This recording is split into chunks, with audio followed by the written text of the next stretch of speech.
Ok, bienvenidos a este capítulo con nuestro amigo personal Matías, neurocirujano, experto en su área,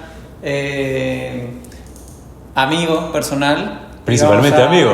Vamos a afrontar este capítulo diciendo que esta es la versión 2.0. 2.0. Sí. Pasaron cosas, así que acá lo tenemos de vuelta. Bienvenido, amigo, a nuestro capítulo. Gracias, Ari. Gracias, Rafa.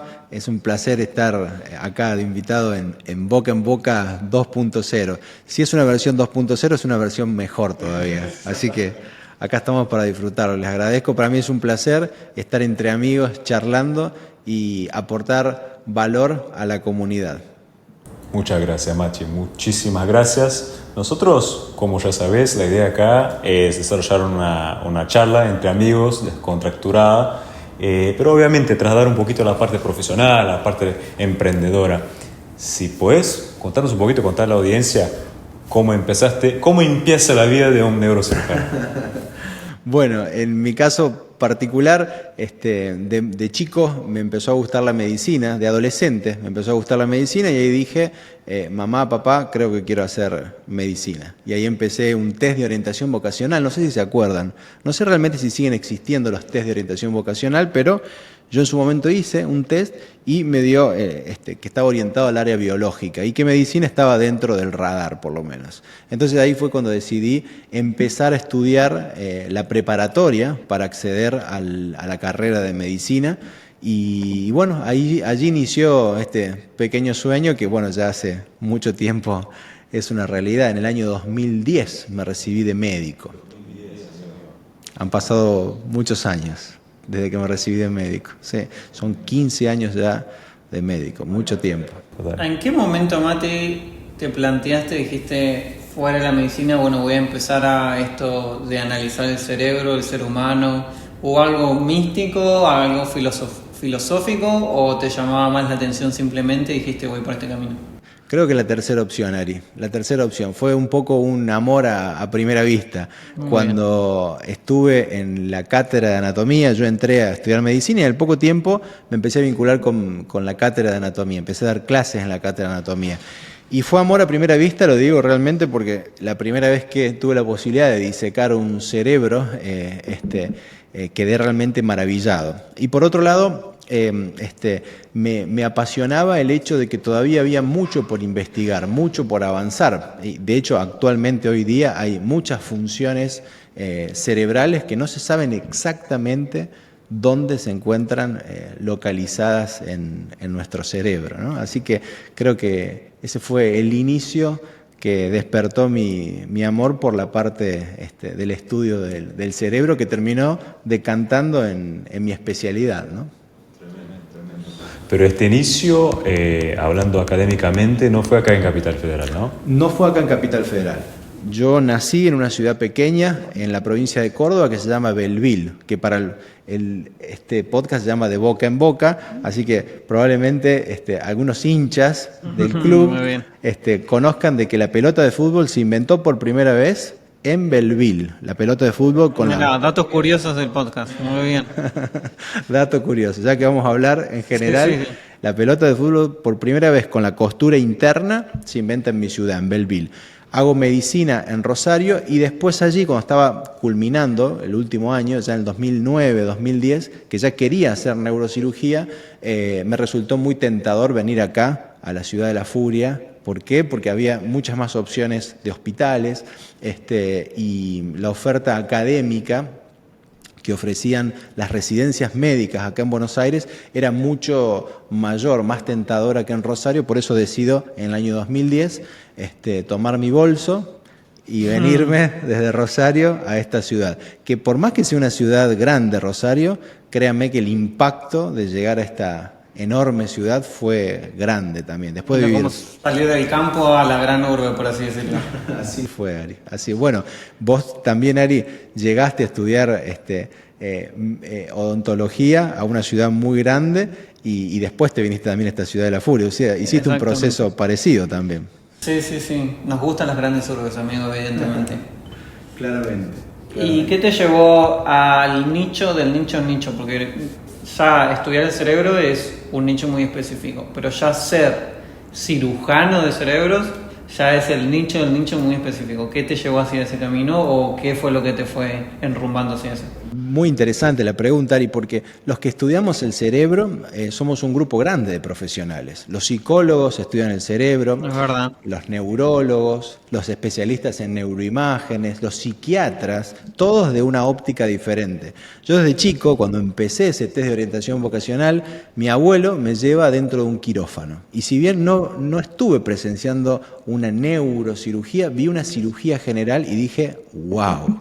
Esto del bisturí me parece algo fantástico. Entonces, abrir el ser humano ya te llamó la atención. Así es. Y estando en Rosario haciendo medicina, tuve la posibilidad de presenciar cirugías cerebrales y poder observar un cerebro latir, ver esa maravilla de la anatomía humana, esa obra de arte de la naturaleza, me llevó a decidirme por hacer neurocirugía. Realmente ahí terminé de unir el enamoramiento del cerebro y la posibilidad de formarme como neurocirujano aquí en Buenos Aires. Tremendo. Y al tercer paso, que es ser emprendedor, porque en la facultad, en el área de salud, por lo menos de odontología, no sé si tanto en medicina, no te enseñan a ser emprendedor, a salir al mundo.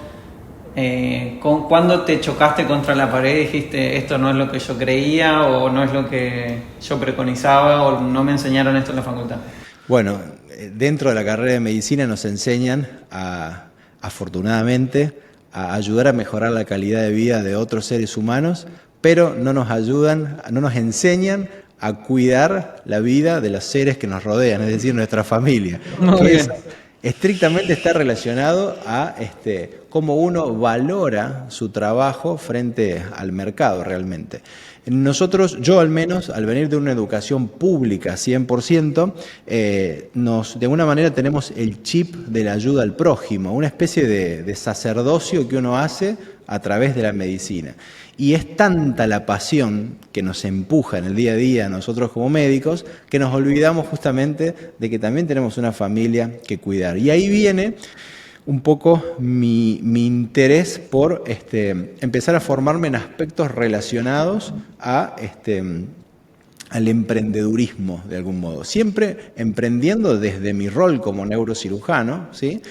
Pero de repente empezar a estudiar aspectos que en la universidad no nos enseñaban, como por ejemplo marketing, como por ejemplo poder hacer publicidad, como por ejemplo generar contenido importante de valor, como en esta hermosa noche estamos exactamente, educacional con otros colegas y con otros pacientes, es decir, tratar de uno ofrecer un servicio para poder de alguna manera, después de tantos años de sacrificio, porque en medicina realmente son muchos años de sacrificio, poder tener una vida digna para sus familiares y los que a uno los rodean. Y ahí surge mi interés por aprender algunos aspectos relacionados al emprendedurismo. Bien, que somos realmente unos neófitos, al menos yo, ni bien había terminado medicina, ni bien había terminado neurocirugía, ya era grande, tenía como 29 años, aproximadamente 30 años, y me encontraba sin saber nada relacionado a facturación, relacionado a estrategias de venta, relacionados a posicionamiento, generación de marca y tantos otros aspectos que hacen a la vida del emprendedor, ¿no? Claro, 100%. Bueno, ya sabes salvar una vida, pero el flujo de caja está complicado. ¿Cómo lo hago? Absolutamente. Es algo increíble que hoy día en las diferentes universidades, incluso en las universidades relacionadas con economía, yo tengo un hermano contador y un hermano odontólogo. Es un gran admirador de Ari de hace años. Pero sin embargo en universidades relacionadas con economía no se enseñan aspectos básicos sobre facturación, sobre aspectos relacionados a la venta, relacionados a la empresa, ¿sí? Es llamativo que no se enseñe. Mato, y otra pregunta fundamental. Ese niño interno tuyo, que tenías como decir, bueno, voy a ser neurocirujano, se choca un poco con la realidad del mundo. ¿Cuál fue la mayor decepción que dijiste, esto no es así? Wow, qué pregunta profunda. A ver, creo que cuando somos niños somos soñadores, ¿no? Siempre tenemos sueños y con cierto grado de utopía. La niñez, de hecho, se trata de eso, ¿no? Un niño mira al cielo y sueña con llegar a la luna, ¿no? Entonces, puntualmente con la medicina, a mí me cuesta, hoy día me cuesta mucho entender, yo me trabajo en el ámbito público y en el ámbito privado, entonces me cuesta mucho entender y aceptar las discrepancias que uno observa en el acceso a la salud comparativamente entre la salud pública y la salud privada. No es una excepción Argentina, sino que nosotros viajamos a otros países a operar también y en países vecinos sucede lo mismo. Creo que si en algún momento, cuando era estudiante de medicina, soñaba con una salud universal, para todos igual, independientemente de las posibilidades, eso no existe y creo que eso fue una de las cosas que más me chocó y me choca actualmente al trabajar en los dos sectores. ¿Vos decís que hay una especie de falta de recursos a nivel público o es un tema del sistema propiamente dicho? Creo que es la sumatoria de las dos cosas, ¿no? Muchas veces, atravesamos una pandemia hace poco, no hace mucho tiempo. Salimos de una pandemia que paralizó al mundo, pero sin embargo la salud, una vez que ya estamos bien, nos sentimos saludables, nos olvidamos de que la salud es el pilar fundamental de una sociedad. Sin salud no hay vida social, sin salud no hay gastronomía, sin salud, o sea, todos los beneficios que surgen en ese dominó de la vida inician con la primer ficha del dominó, que es la salud. Pero sin embargo, cuando yo que lo cuento desde adentro, que estoy dentro del sistema de salud, hay una sumatoria de las dos cosas, creo. Falta de recursos y falta de estrategias. Y eso es lo que más a uno le cuesta en el día a día de asumirlo, ¿no? Esa sumatoria de los dos contrastes. Quizás aquellos colegas que trabajan solo en un ámbito, o en el público o en el privado, están acostumbrados a ese mundo. En el caso mío, como en el caso de muchos colegas que estamos en los dos sectores, eso cuesta. Muy bien. Eso cuesta. Pero al igual cuando éramos niños, nunca hay que dejar de soñar, ¿no? Nunca hay que dejar de soñar. No. De hecho, a ver, uno trata de dar lo mejor para los pacientes en todos los ámbitos en los cuales uno pueda atenderlo. Yo digo siempre que tenemos nosotros, los profesionales de la salud, la bendición de Dios que nos dio para poder ayudar a mejorar la calidad de vida de otro ser humano, ¿sí? Sin importar quién es el otro ser humano que tenemos enfrente. Entonces, somos unos privilegiados, realmente. Sin duda, sin duda. Y Mati, lo que te quería preguntar, obviamente, es cómo logramos encontrar este equilibrio. Recién hablábamos acá en los bastidores sobre vida personal, profesional.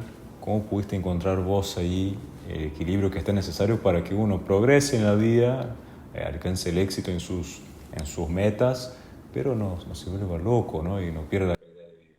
Hace poco, Rafa, Ari, me preguntaron cuál es la definición del éxito para mí. Y yo creo justamente que el éxito está en alcanzar los objetivos que uno se plantea en la vida sin perder la salud propia ni la de los seres que lo rodean a uno en el proceso para alcanzar ese objetivo. ¿Sí? Eso es difícil buscar la definición del éxito en la vida, pero es importante eso, buscar el equilibrio entre la vida social, la vida laboral, la familia es fundamental, es decir, compartir tiempo con nuestras parejas, compartir tiempo con nuestros hijos, con nuestros amigos, es tan igual o más importante que el dedicarle el tiempo a la vida profesional. Que muchas veces, y lo digo también porque del otro lado está la audiencia escuchando, que a lo mejor le cuesta, es muy difícil mantener ese equilibrio, y muchas veces, y más a nosotros, que nos apasiona. Ari, imagino que vos te habrás trasnochado acá en el consultorio con tus pacientes, terminando un trabajo, terminando algún tratamiento específico o leyendo un nuevo artículo, en fin, tenemos un gran problema los apasionados es que el tiempo parece volarse sin darnos cuenta. ¿Ah? Entonces es importante, más aún las personas que se meten tanto a fondo en su trabajo, de buscar el equilibrio. Pero decía recién que no siempre es fácil y uno pierde muchas veces el equilibrio. Afortunadamente, la salud muchas veces nos da signos de alarma. Cuando estamos estresados, cuando tenemos algún pico de presión arterial, o nos sentimos mal, nos sentimos cansados, nos sentimos agotados, empezamos con dolores de cabeza, es decir, síntomas que el cuerpo nos transmite y nos dice, cuidado porque el equilibrio lo estás perdiendo. Claro, claro, 100%. ¿Cuáles son esos síntomas o signos, ya que estábamos hablando de esto, de que un emprendedor debería prestarle más atención? Porque como nosotros tenemos ese aceite, ese motor de trabajar 8 horas, 10 horas sin parar y no descansar, ¿cuáles son esos signos que uno tiene que prestarle atención y decir hay que bajar un cambio? Bueno, en principio, escuchar a los seres queridos que nos rodean.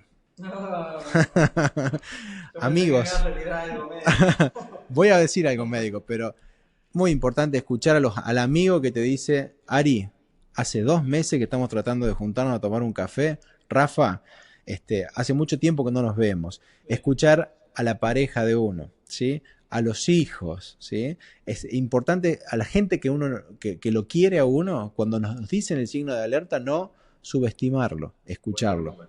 Es un muy buen termómetro eso, porque es la gente que nos quiere, que nos ama y nos quiere ver bien. Y nada más que ellos, nada más importante que la opinión de ellos en nuestras vidas. Y por otro lado, desde el punto de vista ya más médico, pues sí, para hablarlo de modo más integral, el cansancio extremo, la fatiga, ¿sí? El dolor muscular, son todos síntomas que pueden hablarnos de que estamos cursando un evento de estrés, ¿sí? Y el estrés crónico muchas veces se manifiesta de esa manera. Apatía, cansancio, dolor de cabeza, dolores cervicales, dolores lumbares, pueden ser signos de que estamos sobrecargándonos con demasiado trabajo. ¿Ese ¿sí? es el famoso burnout del cerebro, puede ser?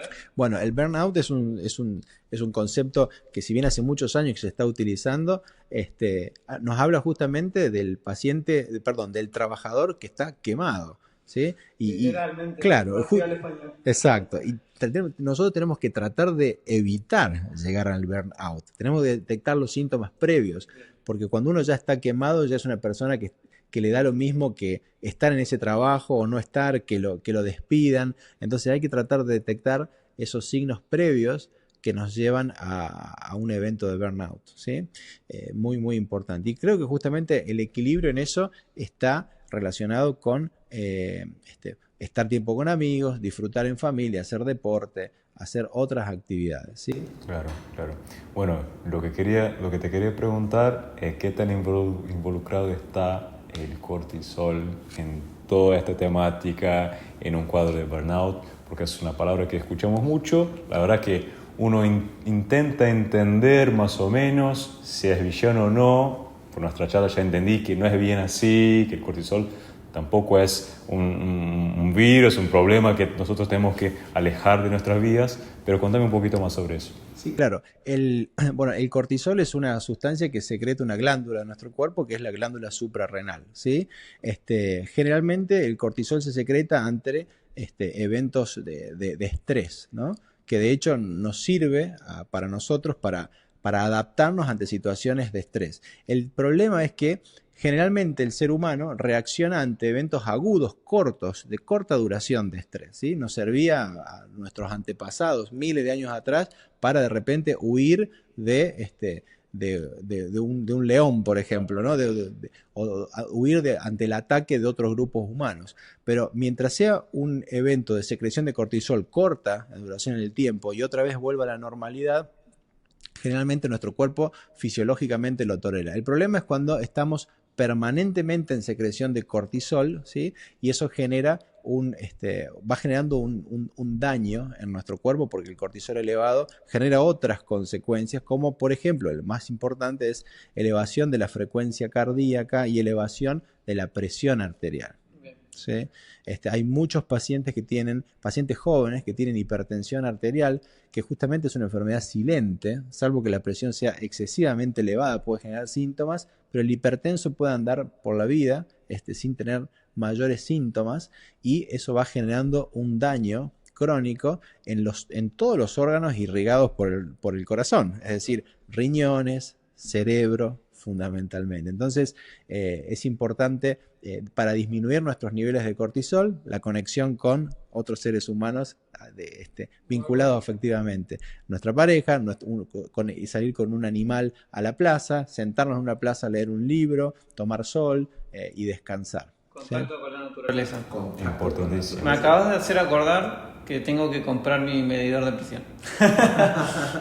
Importantísimo. No me medí la presión hace mucho tiempo, ¿vos? Y yo también, hace mucho tiempo. Deberíamos, amigo. Deberíamos. Porque somos unos locos del trabajo. Me voy a comprar uno también. Sí. Yo me lo anoté, me lo acabo de anotar, me tengo que comprar uno. Perfecto, Mati. Entonces el cortisol no es nuestro enemigo número uno, sino que hay que estar atento a la concentración, a la cantidad de cortisol que tenemos en el cuerpo. Exactamente. Si nosotros permanentemente estamos en un estado de alerta y actividad permanente en nuestro trabajo sin hacer los cortes necesarios, probablemente estemos ante una situación de exposición crónica a niveles elevados de cortisol, y eso genera daño, fundamentalmente cardiovascular. Matu, nosotros, yo en particular te aprecio mucho y te queremos mucho, pero ninguno de los dos en esta mesa querría estar sometido a algún tipo de cirugía de cerebro. Totalmente. ¿Hay algo que pueda hacer no solamente el emprendedor, sino el ser humano a pie para evitar algunas cosas? ¿O algún tipo como recién hablábamos de la presión y demás, hay cosas cotidianas que nosotros podríamos hacer, medir o controlar en nuestros hábitos de vida para evitar esto? Es una excelente pregunta, Ari. El neurocirujano tiene una lista muy larga de patologías a las cuales opera, ¿no? Desde tumores cerebrales hasta eventos como accidentes cerebrovasculares. Y puse justamente dos porque uno no se puede prevenir.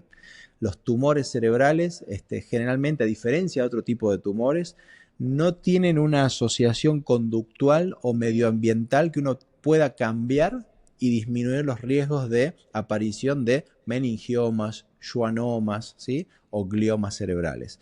Pero hay otras patologías, como por ejemplo la ruptura de un aneurisma cerebral o un accidente cerebrovascular isquémico o hemorrágico, en la cual sí se pueden tomar acciones. Y justamente muchas de ellas las conocemos, ¿sí? Como por ejemplo llevar una vida saludable desde el punto de vista de la actividad física, realizar actividad física aeróbica con regularidad, disminuir el consumo de sodio. Y cuando pensamos en el sodio, pensamos en el agregado de sal a las comidas. Es importante recordar que toda comida envasada tiene como conservante cloruro de sodio. Entonces, tratar de comer comida más bien natural y no envasada, porque estamos consumiendo cloruro de sodio. El cloruro de sodio sube la presión arterial, aumenta la presión arterial, llega con más fuerza esa sangre a nuestro cerebro, y las arterias pequeñas a nivel cerebral son muy delicadas y corren riesgo de romperse ante hipertensión arterial.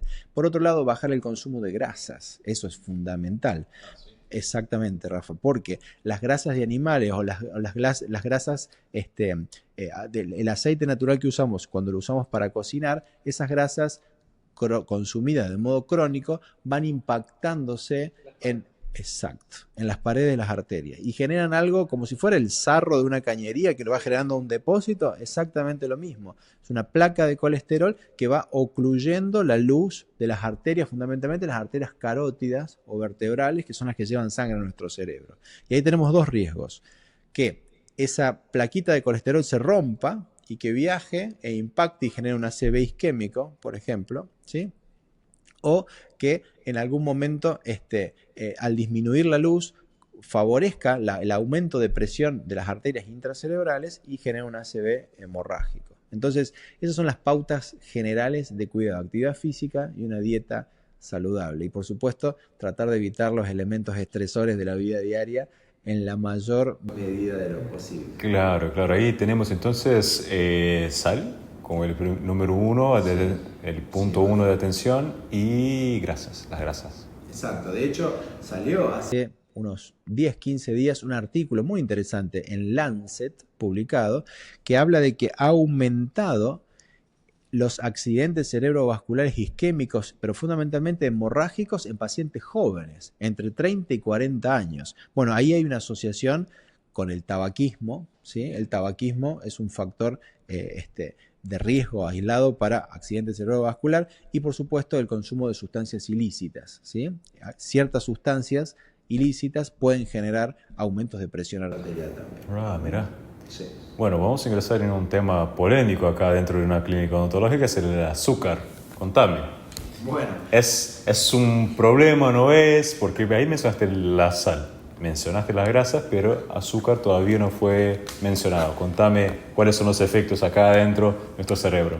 A ver, en principio yo soy neurocirujano, ¿sí? Entonces puedo emitir una pequeña opinión, pero quizá el profesional más adecuado es o un nutricionista o un médico clínico. Lo que sí sabemos muy bien que los niveles de glucosa en sangre adecuados son necesarios para nuestro cerebro, porque nuestras neuronas trabajan con glucosa, ¿sí? Si no tenemos, de hecho, el principal síntoma de la glucosa baja o la hipoglucemia, como lo llamamos nosotros, es el paciente se marea, empieza a tener visión borrosa, tiene inestabilidad y el paciente pierde la conciencia. Por la hipoglucemia o la hiperglucemia. De hecho, también, exacto, hay un cuadro grave que se llama cetoacidosis diabética, cuando sube por niveles muy altos, arriba de 500, 600. Recordemos que la glucosa en sangre debe estar por debajo de 110 o 100. Bien, cuando sube también genera alteración del sensor y el paciente puede perder la conciencia. Pero en líneas generales, la azúcar en sangre elevada durante mucho tiempo sin tener el control constituye un cuadro que se llama diabetes, ¿sí? Y la diabetes a largo tiempo, a largo plazo, va generando daño a nivel nervioso, ¿sí? ¿Ok? Esa es la relación negativa estricta que tiene la glucosa con la glucosa elevada con nuestro cerebro. Los pacientes diabéticos, cuando tienen mucho tiempo sin control, tienen un cuadro que se llama neuropatía diabética, es decir, el azúcar le va generando un daño en la pared de las terminaciones nerviosas, fundamentalmente los nervios periféricos, y los pacientes empiezan a perder sensibilidad y a perder fuerza fundamentalmente en motora, manos y piernas. El azúcar también en odontología cumple un rol importante, el consumo de azúcar para el crecimiento de la flora bacteriana, ¿no es cierto, Ari?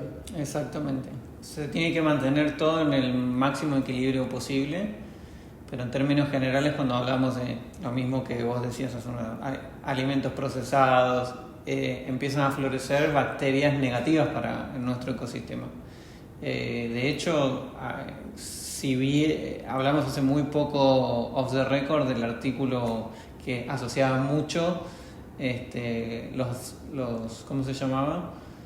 La flora bacteriana negativa, porque tenemos una membrana muy permeable que es la mucosa, y cómo esto penetraba rápidamente y podía estar afectado el cerebro en mucho este tipo de bacterias, pero está muy asociado a lo que es la flora bacteriana negativa, alimentos procesados, el azúcar de mesa, caramelos, todo. A mí me gusta decir todo aquello que puedas comprar en un kiosco, salvo agua mineral.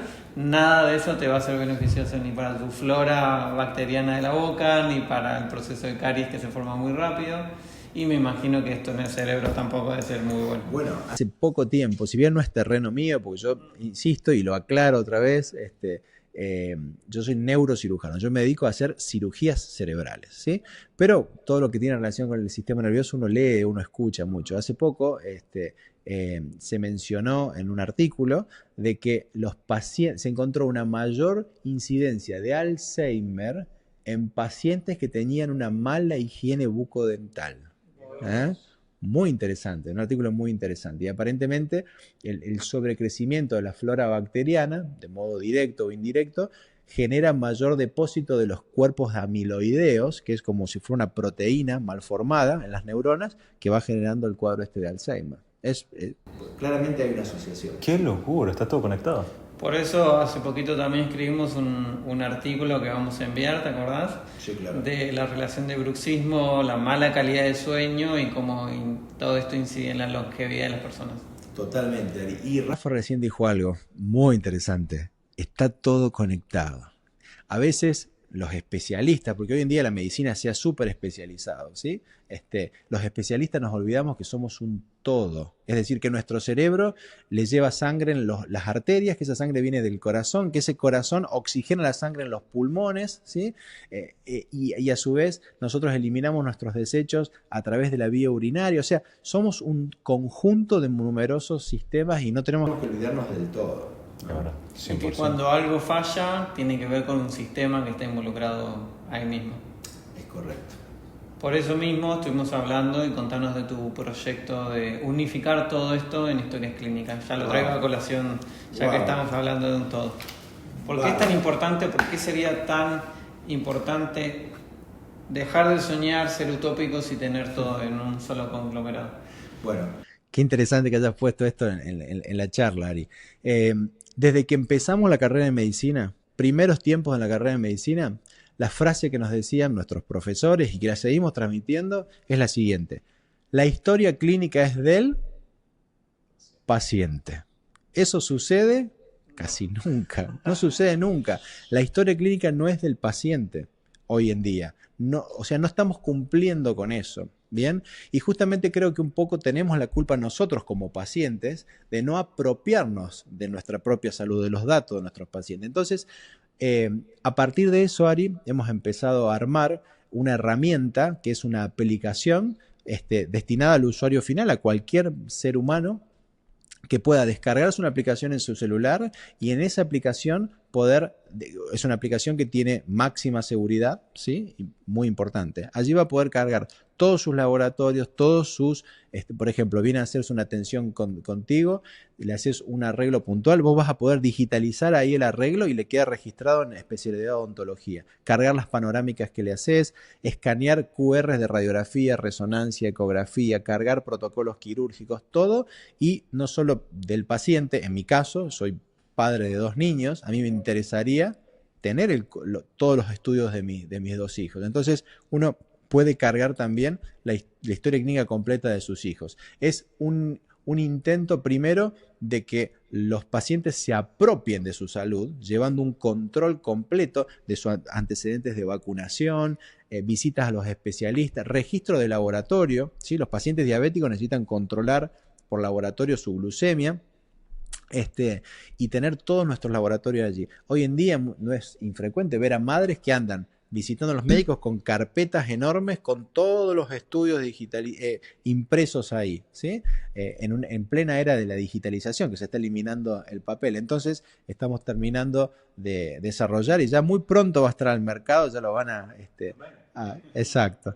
Y la idea justamente es esa, de alguna manera darle mayor poder al paciente teniendo su propia historia clínica y a su vez va a estar potenciado con inteligencia artificial entrenada en medicina, porque hoy en día la inteligencia artificial hay que utilizarla con mucha cautela. Justamente, off the record también, recién hablábamos con Ari, hoy vi a una paciente que me llamó desesperada porque tenía un dolor de cabeza, se hizo una resonancia magnética y se le ocurrió cargar uno de los cortes de resonancia magnética, uno de 600, 700 cortes, lo cargó a ChatGPT, ChatGPT le dijo que tenía un tumor en el bulbo raquídeo.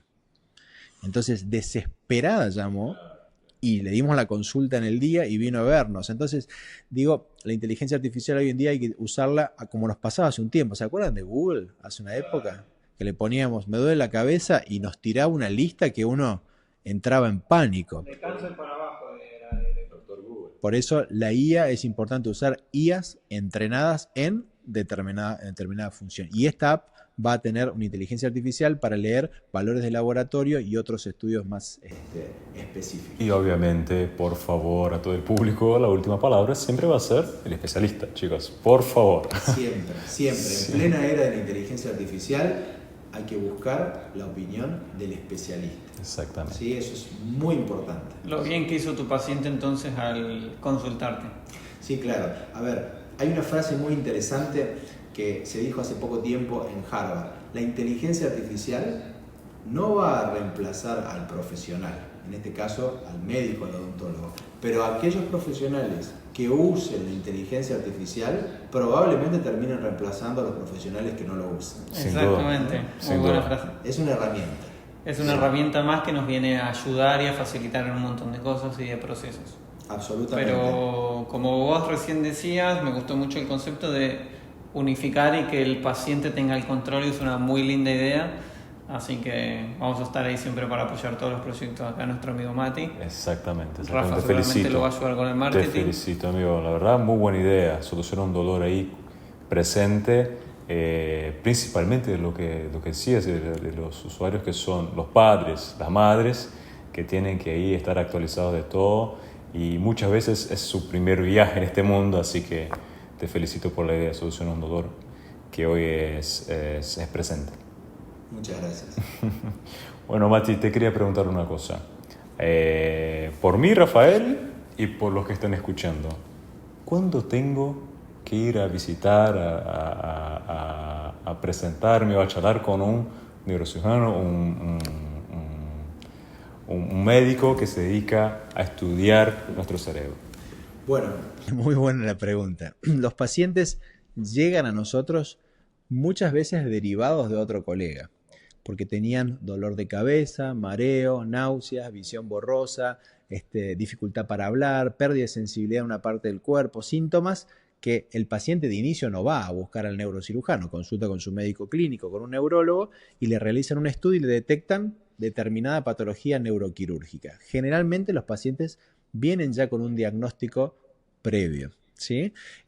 Y en algunos casos, algún paciente se le solicita un estudio, analiza, porque hoy en día los informes muchas veces se los entregan a los pacientes en vez de entregarlos a los profesionales, y el paciente lee determinada patología, volvemos otra vez, lo pone en Google y Google le dice: el especialista encargado de esta patología es un neurocirujano, y ahí es cuando el paciente entra en la búsqueda. Es una especialidad, como decimos nosotros, una especialidad muy de nicho, es una especialidad pequeña dentro de la medicina, pero nosotros actuamos realmente cuando hay algo quirúrgico, ya sea por un tratamiento de dolor, algo simple, hasta el tratamiento de un tumor de base de cráneo extremadamente complejo, cuyas cirugías en algunos casos duran medio día, 12 horas, 18 horas, 20 horas, dependiendo de la complejidad, ¿no? No sé cómo aguantan estos chicos ahí tanto tiempo operando. Se arman equipos. Cuando son cirugías muy largas, dividimos al equipo y se va turnando el equipo, porque es muy difícil estar 12, 15 horas una sola persona concentrada durante todo el tiempo. Pero bueno, nuestras cirugías son cirugías de equipo, ¿no? Yo veo muchas veces me gusta ver la Fórmula 1 cada tanto, y uno ve, ahí hay un corredor, pero hay un equipo muy grande que son extremadamente eficientes todos para lograr un único objetivo, que es mejorar, que salga adelante el paciente, ¿no? Pero se trabaja en equipo, somos muchos los que trabajamos, desde el neuroanestesiólogo, nuestras instrumentadoras quirúrgicas, neurofisiólogo que monitorea las funciones del paciente mientras está dormido y mientras nosotros operamos, y operamos generalmente 3, 4 neurocirujanos, los casos grandes y complejos, ¿no? Recién hablábamos del equipamiento, lo importante que era también. ¿Qué puntaje le atribuirías a tener un buen equipo microscopio hoy en día al éxito de una cirugía? Y yo creo que es un 50-50. Sí, mitad y mitad. Es muy importante que el equipo tenga experiencia y esté bien capacitado en la resolución de la patología específica, pero hoy en día, 2025, el éxito en nuestra cirugía también está muy ligado a el microscopio quirúrgico que utilizamos, las lentillas ópticas de endoscopios, el instrumental de microcirugía que usamos, un bipolar que no coagula bien, una microtijera que no corta adecuadamente, puede transformar una cirugía exitosa en una cirugía compleja, ¿no? Con dificultades. Y por supuesto el equipo completo que cuida a los pacientes en el periodo posoperatorio, ¿sí? Después de la cirugía. Eso es muy, muy importante, porque el paciente neuroquirúrgico, al igual que el paciente operado de cirugías cardiovasculares, el cuidado posterior a la cirugía es igual de importante que la cirugía en sí misma. Bien. ¿Ha pasado que por negligencia del paciente o algo posterior que no se haya hecho bien hayas tenido que incurrir en una segunda cirugía o algo por el estilo? Sí, claro. Sí. Todos los que operamos hemos tenido que reoperar alguna vez a algún paciente, o por un resangrado, o por alguna infección, por alguna complicación quirúrgica posoperatoria. Sí. ¿Y pacientes que no siguen instrucciones también? Sí, claro. Sí. Hay pacientes que son más obedientes y pacientes que no. Pero en líneas generales, si uno le hace un seguimiento, es importante, a ver, hoy en día hablamos de inteligencia artificial. ¿Qué es lo que nos queda? El habla humana, la mirada frente a frente, la empatía con nuestros pacientes, la comprensión. Eso no va a ser reemplazado nunca por estas nuevas herramientas.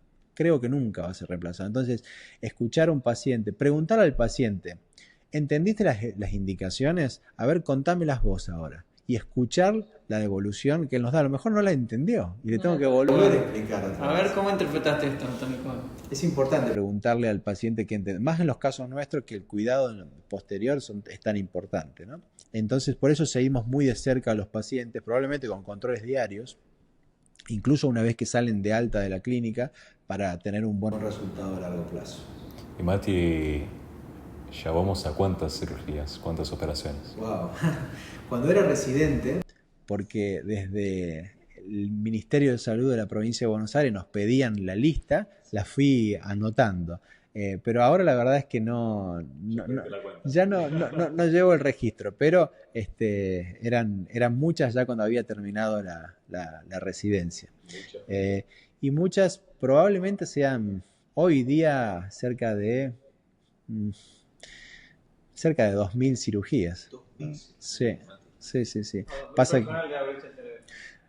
directa o indirectamente, ¿no? Porque los inicios de la residencia uno participa más en la parte del cierre. Sí.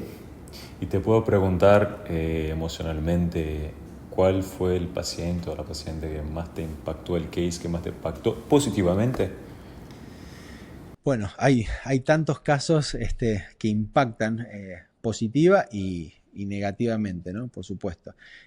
Quizás positivamente, yo estaba en el hospital hace un año aproximadamente y llegó Joana, que es una paciente que hasta el día de hoy seguimos muy en contacto, con 15 años en coma. Llegó en coma, llegó y le tuvieron que intubar en su momento porque hizo un paro respiratorio.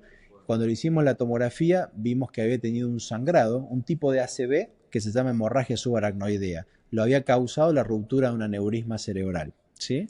Tenía un aneurisma cerebral. Nosotros, los aneurismas cerebrales, la mayoría son congénitos. O sea, nacemos con eso y si no hay síntomas, a veces no se descubre nunca a lo largo de toda la vida. Y tampoco andamos haciendo estudios a todo el mundo porque no tiene indicación. Se había roto un aneurisma cerebral, le entramos a operar de urgencia a ella, logramos cerrar el aneurisma. Bueno, tuvo un postoperatorio muy, muy complejo por el edema que tenía. El cráneo es una estructura totalmente cerrada. Tuvimos que dejar el cráneo abierto porque tenía mucho edema. Logramos cerrar el aneurisma, quedó con el cráneo, se sutura la piel y queda un fragmento de cráneo descomprimido, se llama craniectomía descompresiva. Afortunadamente, y por ser una paciente joven, logró sobrevivir en terapia intensiva. Después le hicimos algo que se llama cranioplastia, es decir, reconstruir otra vez para que no evitar que tenga algún daño por algún golpe. Le hicimos una cranioplastia y hoy en día está, llevando una vida totalmente normal. Sí, a mí me impactó mucho ese caso por lo joven de la paciente y por la gravedad, por el estado en el cual llegó. Sí. Así que bueno, es muy frágil el ser humano. Es muy frágil el ser humano. Qué responsabilidad también, amigo, te felicito. De igual manera, yo creo que hay algo más allá de lo que uno hace, ¿no? Que hace que el paciente logre evolucionar positivamente, ¿no? Yo soy de la idea de que tiene que haber algo más. Sí, yo también pensé 100%. Y linda historia, amigo, la verdad. Te felicito porque obviamente detrás de una niña de 15 años hay una familia que espera sin poder hacer mucho, confía el profesional y en un equipo de profesionales, como vos bien mencionaste, me imagino que ahí no fueron pocas horas también por la complejidad y saber que esta paciente está hoy caminando feliz, siguiendo su vida de forma natural es tremendo, ¿verdad? Rafa, Ari, cuando hace unos minutos atrás preguntó sobre los casos que más me impactaban negativamente. Y uno en el día a día tiene casos que lo devastan a uno. Cuando llega a casa tiene ganas de llorar, no encuentra explicaciones de por qué determinado paciente tiene determinada lesión grave, y en el camino uno va perdiendo muchos pacientes. Entonces, estos casos de éxito que afortunadamente son muchos mensajes de padres, mail de padres, yo siempre lo guardo porque son la fuente a la cual yo voy a buscar cuando uno se encuentra triste, devastado, o ante un paciente que evoluciona negativamente, ¿no? Cuando las cosas no salen bien. Sí. ¿Por qué nuestro cerebro se enfoca tanto en lo negativo y no en lo positivo de nuestro día? ¿Hay alguna explicación científica? Claramente algo debe haber, Ari. Alguna función, o sea, tiene que estar expresado en un área diferente, porque es increíble cómo uno ante el éxito sigue para adelante y que venga el siguiente paciente y seguimos. Sin embargo, cuando la mala evolución de un paciente nos encuentra a uno, es terrible. O sea, en mi caso personal, me puede afectar durante mucho tiempo emocionalmente, un paciente que directa o indirectamente evoluciona mal después de una neurocirugía. ¿Y cómo un neurocirujano lleva adelante sus emociones? Siempre he dicho que es una pena que en los hospitales y sanatorios no haya comités de psicología para dar apoyo a los profesionales de la salud. Lo he reclamado, lo he planteado en el hospital, en la institución donde yo trabajo, porque nosotros creo que deberíamos tener apoyo emocional, porque cada uno tiene que, de alguna manera, buscar el refugio, ¿sí?, emocional como pueda. Algunos harán terapia, otros lo harán con amigos, otros lo harán con colegas, otros lo harán en sus servicios, pero creo que es muy necesario para los médicos oncólogos, los cirujanos pediátricos, ¿sí?, los neurocirujanos, tantas especialidades que siempre estamos ahí conviviendo con la vida y conviviendo con la muerte, ¿sí?